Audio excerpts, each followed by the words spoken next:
came to me and asked me, Macha, what is your biggest fear, Macha? I said, I don't have fear of anything. Tell me, Macha, what is your biggest fear? I said, nothing. He said, let's sit down. So we sat down. He asked me, I'll give you an options and let me know whether you have a fear of that or not. I said, okay, throw in. Do you have a fear of losing job? Do you have a fear of losing money?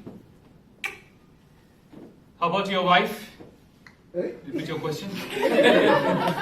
Now, you don't want me to answer that question while it's being recorded, because if my wife got to know the answer, I'm in trouble. If I say yes, I'm in trouble. If I say no, I'm in trouble. Now, the question remains, what is my biggest fear? My biggest fear is my school exams. Now, talking about school, I was the backbencher. And you know what kind of a student, remains in backbencher. Now, there's a benefit of being a backbencher. The first, you don't have to face your teachers, and you don't have to wait for lunch, right? You can eat food anytime if you are a backbencher. So, now the other thing, which I noticed in my school days, that all the intelligent students, they used to keep different targets for different subjects. I don't understand why. For maths, they keep a target of 100%. For science, 80. For English, 70. But my ideology was completely different. I had only one target in my mind, and I used to focus and give 100% for that target, and that was 33%. Now, I remember we had one new teacher, a physics teacher, when I was in 9th standard. He came in.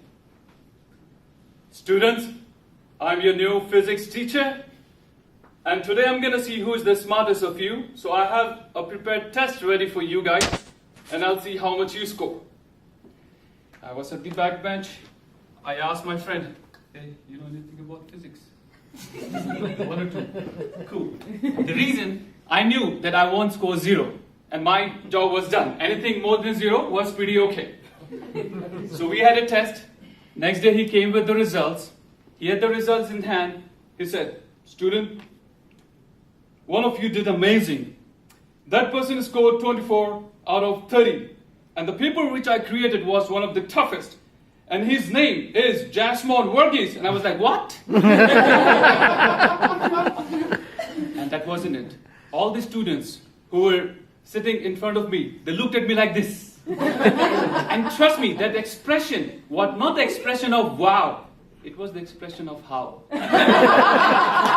Now, teacher called me in front of the class. Trust me, it did not end here.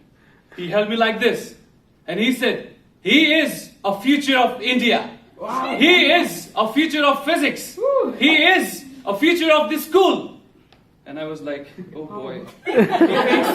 He thinks he got a diamond. It was the saddest moment, and it was the first time I was sad for being topper in the class. I did not come to school for 7 days. I was in depression. I came after 7 days. I did not find that teacher. I asked my friend, what happened to that physics teacher? He left school because of you? What did I do?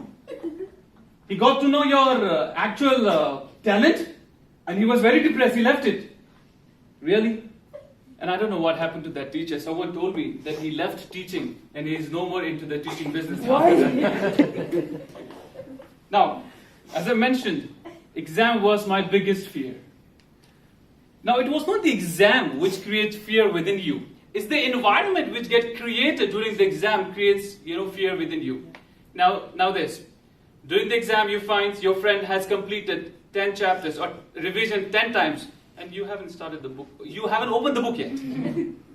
Inside the examination hall, you got the question paper. You looked at the question, and the first thing you see that the most of the questions are from one chapter that you did not study, and not from the 9th chapter that you studied. Gone. The fear is there. You're writing an exam. You see your friends are taking more papers, and you are yet to complete even half of the paper. Gone. Now, one thing I always realize that most of the intelligent students, they used to look up for the inspiration, look down during desperation, but my ideology was different. I used to look left, right, and in front for more information. Now, once the exam gets over, what happens? We do that chit-chat. And And that's the most devastating thing.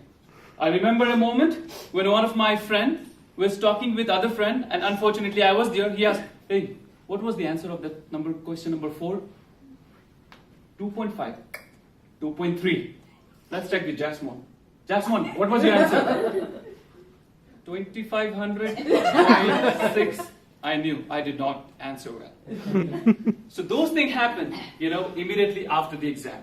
Now once the results comes out, this is how the teacher reacts. Now, I passed. My teacher. I taught him that. He passed because of me. My mom. It's all because of my prayer. My dad. He is my son. He is my son. And my friends. Come, let's go for beer. Now things change. If I fail, teacher, he's good for nothing. He don't know anything. My mom. We are really embarrassed. My dad to my mom. He is your son. He's like you. He don't listen to you. And my friends, come, let's go for beer. Friends are always the same. Right? Now I remember a moment. I completed the exam. I scored good. I was running to inform my parents. I saw one beautiful girl was crying. So I felt bad. I went to the lady. I said, sister, what happened? She looked at me and said, ah! I thought she failed. I said, what happened? Amma! Appa! I said, don't worry. You'll get another chance. Do it next time. What are you talking about? I was expecting 90%. I got 89%. Amma! Amma! I looked at her. And it was like, who cares? I scored good. Let me go. So the fear teaches you two things. Either you forget everything and run, or face everything and rise. The choice is yours. Over to you.